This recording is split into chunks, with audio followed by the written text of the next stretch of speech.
Ayun. Masarap pa daw dito sa Czech Republic. Masarap. Masarap dito sa Czech Republic, guys, kapag okay yung pasahod sa inyo, no? Pero pag hindi okay yung pasahod sa inyo, hindi siya masarap. Kasi ang layo-layo ng Pilipinas. Iba pa yung, ano, yung oras. Pero ito, pag-usapan natin yan. May nagtanong kasi sa akin kung ano daw yung mga pwede kong masabi na toxic dito sa Czech Republic. Toxic ang pag-uusapan natin. So, ibig sabihin negative to, ha? Negative. Toxic eh. Negative to ng Czech Republic. So, ang negative na unang-una ng Czech Republic, syempre, yung pag-a-apply nyo ng napakatagal. So, matagal bago magkaroon ng visa slot, matagal bago ma-approve yung visa, and matagal bago makalis. Mahal ang placement fee. Sabihin natin na nasa 75 to 85,000 pesos. Tapos may mga agency pa na pag na-applyan nyo ay may bayad ang pamasahe, airport ticket, babayaran nyo pa rin yun. So mga magkano ang isang one way ng airport ticket, sabihin natin na nasa 50 siguro, 50,000 pesos, mga ganun, or 60, 70, kayo na lang mag-search, no? So, yun yung isa sa disadvantage ng pag-apply dito sa Czech Republic. Now, syempre, ang sumunod niyan is kapag hindi kayo magaling makisama. So, ito yung pinaka-worst case scenario, no? Hindi kayo magaling makisama, hindi kayo nagustuhan ng katrabaho nyo, pagtutulungan kayo. So, may pagka-racist kapag halimbawang something hindi kayo okay makisama. Pero sasabihin ko sa inyo guys, no, kung ako tatanungin as I am, as a Filipino, mas gusto kong katrabaho ang ibang lahi kaysa sa kapwa natin Pinoy. So kayo na ang magsabi, kayo na ang sumagot kung bakit ganun yung sinabi ko. Pero sa akin, mas gusto ko talagang katrabaho yung ibang lahi kaysa sa kapwa kong Pinoy. Iba kasi tayo iba kasi ang natin mga Pinoy eh. So masyado tayong competitive. Which is hindi siya ng pagkatao ko yung pagiging competitive. So isa yun.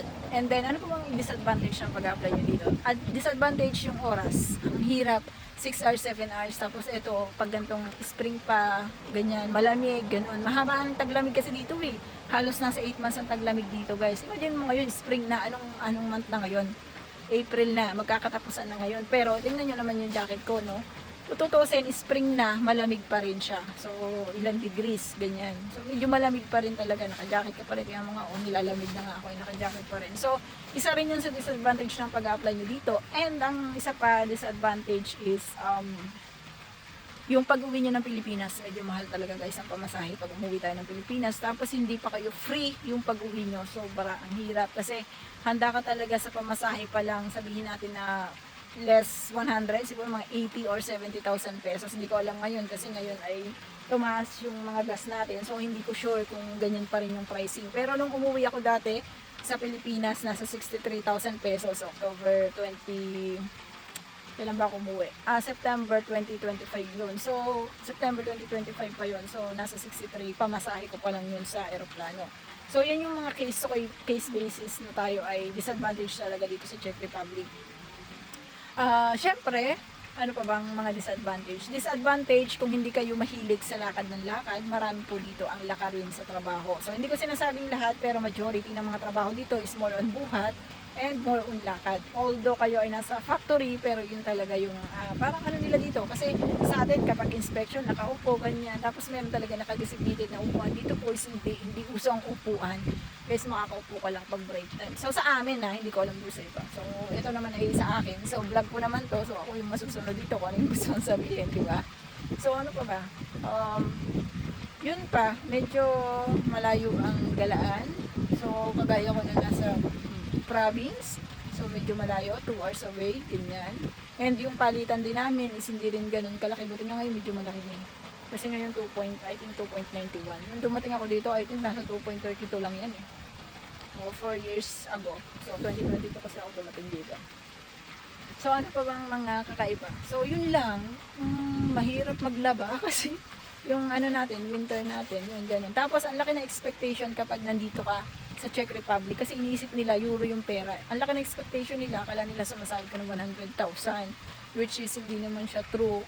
Although kung kayo ay OT-OT, kung kayo ay maraming benefits sa company, possible talaga siya na makasahod ka ng ganun. Pero ang average talaga na sinasahod dito is siguro mga nasa 60-70,000 pesos. Pero kakain ka pa. So, nandun pa rin yung pagkain mo. Kayo na lang yung mag-ano nun. Yun yung mga disadvantage na pwede kong sabihin sa inyo, guys. And then, ano pa ba? Medyo mahirap pagdating sa communication kasi ang hirap ng intonation ng mga words nila. Sobrang hirap talaga ng intonation. Kahit ako nahihirapan ako, alam niyo yung may mga kudlit-kudlit na gano'n. Hindi ko alam kung anong tawag dun eh. Basta intonation yun para sa akin.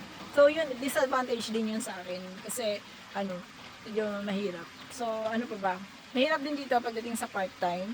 Hindi kasi lahat is pumapayag ng part-time. Kasi nga, akala natin kung nasa sa Pilipinas tayo, is pagdating dito, pwede na tayo mag-part-time. Pero pagdating nyo dito, hindi pala. Depende pala siya sa sitwasyon. Depende siya kung nasa lugar kayo. At depende rin siya kung meron dun sa lugar nyo na tumatanggap ng part-time na Pinoy. So, nagdidepende yan sa sitwasyon. So, syempre, kung meron tayong disadvantage, guys, so, kunti lang naman mga disadvantage, no? Hindi masyadong mahirap. May mga advantage tayo. At medyo marami ang advantage ng pag-apply nyo dito sa Czech Republic. At yun yung susunod ko sa ating video. So, advantage ng pag-apply natin dito. So, tune in!